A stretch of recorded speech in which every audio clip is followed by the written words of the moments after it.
Live from New York, it is not yet Saturday night, but it very well soon be. I'm Wilson Alexander, lead LSU football beat writer at The Advocate, joined by Scott Rabalais. Rab, we are in New York City for the Heisman Trophy ceremony. It's been a bit of a whirlwind of a day for Jayden Daniels as he gets closer and closer to finding out if he has won the 89th Heisman Trophy. Rab, how you doing? I'm doing great. It's a little chilly here in New York, but it's great to be here. I was here in 2019, of course, when Joe Burrow won, and a lot of memories coming back. As we'll see if Jayden can join Joe and Billy Cannon as LSU's Heisman Trophy winners. Now, if you could pull that up for me real quick. Mm-hmm. Now, we are brought to you by the folks at New Orleans & Company. So visit NOLA.com to plan your next New Orleans vacation today. Make sure you go over there and check them out. Rab, you mentioned those memories that you have, and you've covered both of those ceremonies and been a Heisman Trophy voter since, what was it, 1997, correct? Mm-hmm. So, coming back to New York City for this event, what has been coming to mind for you?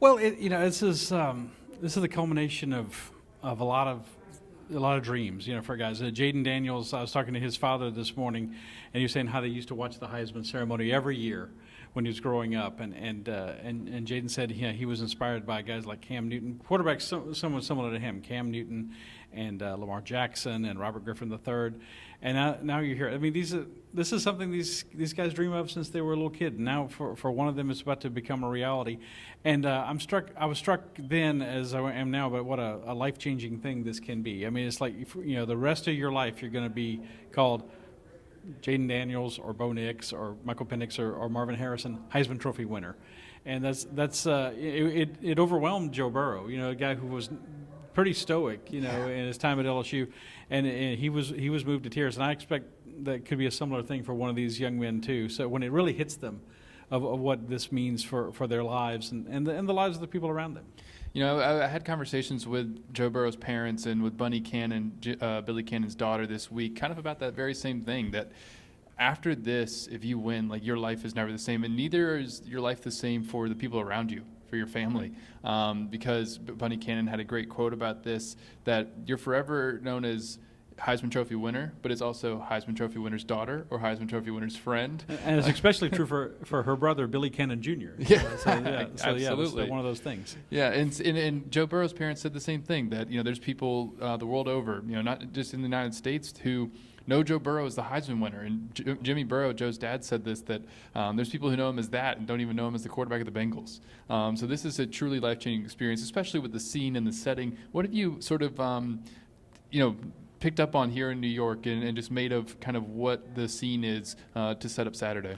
Well, this is, we're in Times Square. We're at the media headquarters here at the Marriott in Times Square. And this is, it's kind of crazy and kind of tacky, as a lot of different things. Quite a bit. But it's still, it's the center, like this. You feel like you're in the center of the universe when you're here in Times Square. And this is where this is the biggest stage in America. This is where people come to be recognized, where obviously a lot of people have dreams of making it in show business and everything.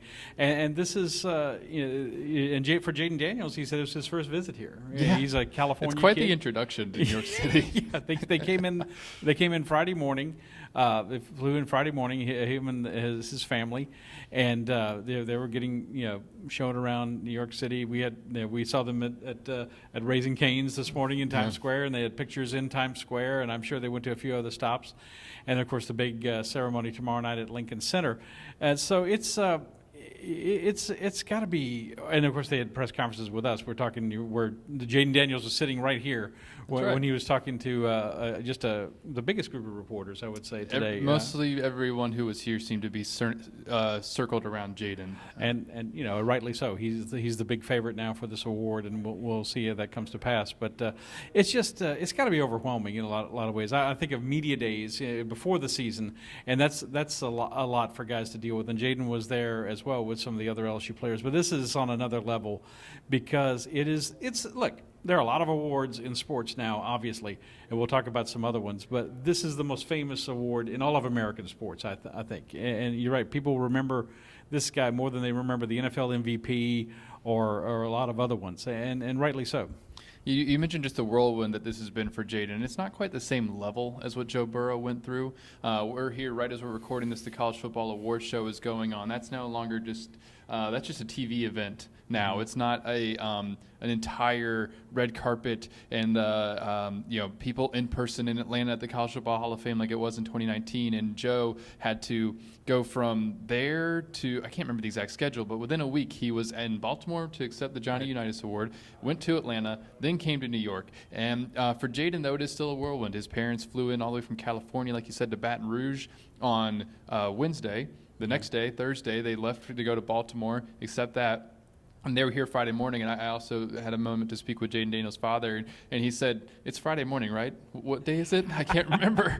I can imagine. That's what it's been like for them, trying to get everything ready. And even though they've probably known for a while now that Jayden is going to be a finalist, there's just been a lot going on for them in their lives. You know, Jayden's up for a few more awards tonight. He's already won the Davy O'Brien. He could also win the Maxwell and the Walter Camp. And earlier this week, Jayden was named the Associated Press Player of the Year. And that is often kind of can be a precursor for the Heisman. It's like the Golden Globes before the Oscars. Exactly. Voting closed on Monday, so it's not like nothing can change at this point. But what is just your confidence level in Jayden's ability to win the Heisman tomorrow night? I think just talking to a lot of other people who are voters from around the country and seeing some things like the ESPN does a straw poll and the Athletic does a straw poll of its voters that are on staff, and we're not supposed to, as Heisman voters, and Wilson and I are both Heisman voters as well. We're not supposed to reveal our votes until after the announcement is made on Saturday night, but you can do something kind of anonymously, as some of these websites do, and I think it's pretty high. I think obviously we saw a flip. I think for last weekend when Washington beat Oregon for the national championship game, for the Pac-12 championship. Right. Excuse me. Bo Nix was the big favorite going into that game. He in Oregon lost to Michael Penix and Washington, and now Michael Penix has risen from a really distant third to a much closer second. Why?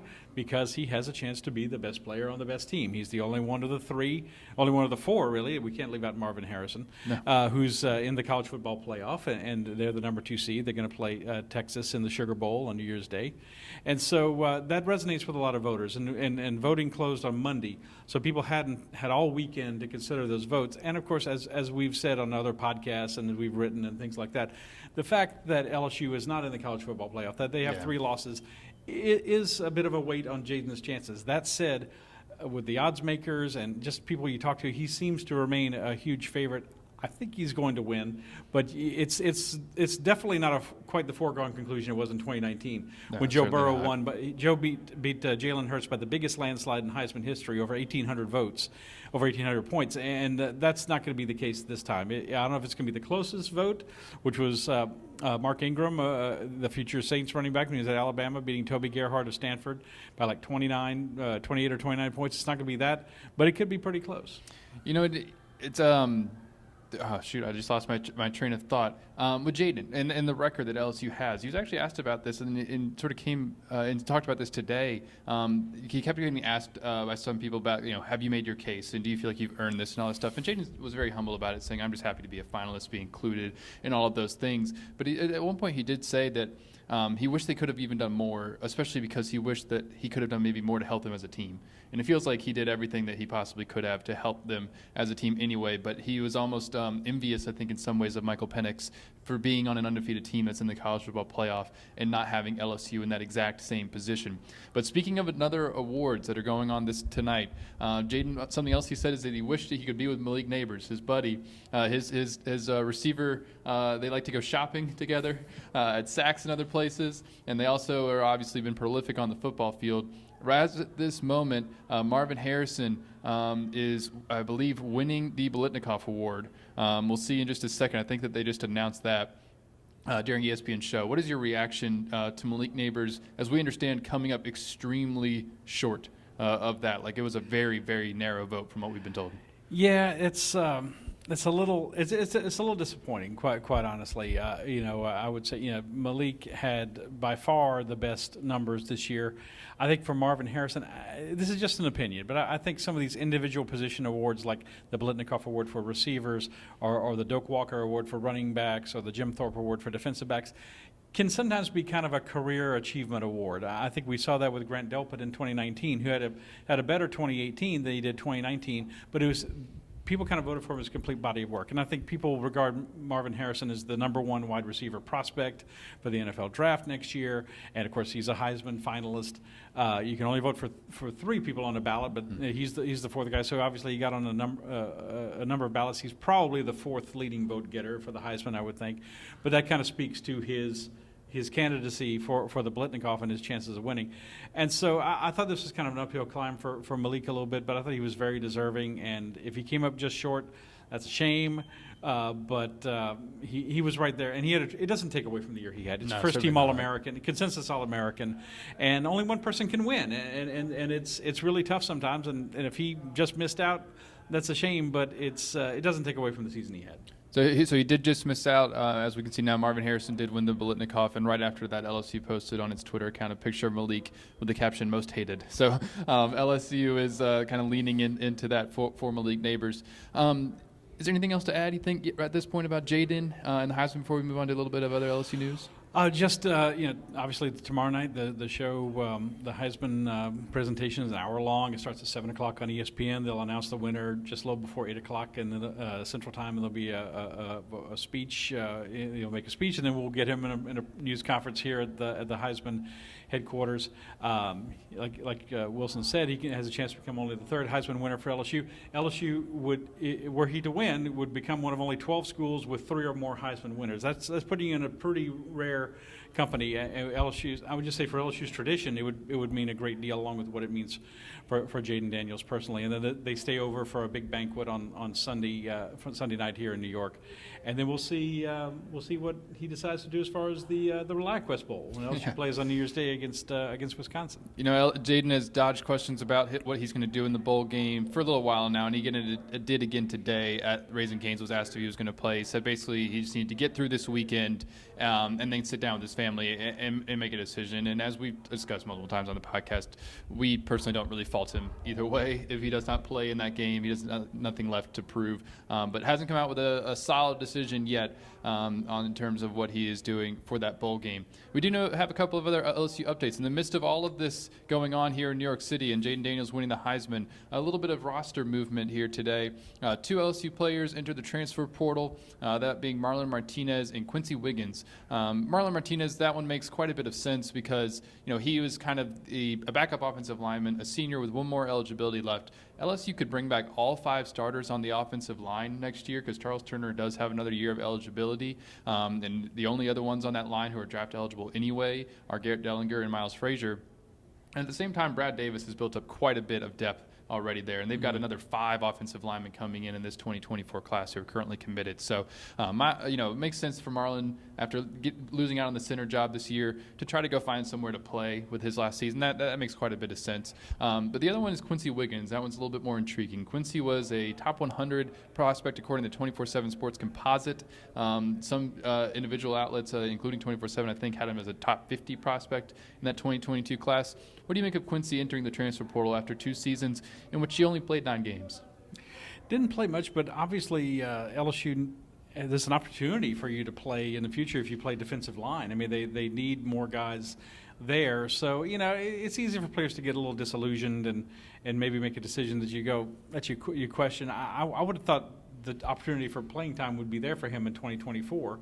But it's not hard for players these days to want to get in the portal and try to find where the grass is greener, and it's not always greener. So hopefully for Quincy Wiggins, it's a good decision. But LSU got a player who is coming their way on the defensive line. They did. Gabriel Rutherford, a 4-star defensive end from Shreveport, and that's maybe part of it with Quincy to some degree is not necessarily Gabriel committing caused him to enter the portal. That's not what I'm saying. But that defensive defensive end position is getting loaded up. I mean, Xavion Jones could come back, and he probably will, because it's not like he's like a high NFL draft prospect or anything like that. And then you've got Paris Shand, who played well this season in spots. And then you've even got Deshaun Womack, who was kind of coming into that defensive end position. A lot of potential there as a freshman. And now Relaford, who's going to be coming in this class, on top of other edge rushers, even though LSU sometimes has them at jack linebacker, stuff like that. So, maybe Quincy didn't quite see an area for playing time, but hopefully for him, it's a player who can go somewhere and truly get developed. He was very raw coming into college, right. But for his sake, hopefully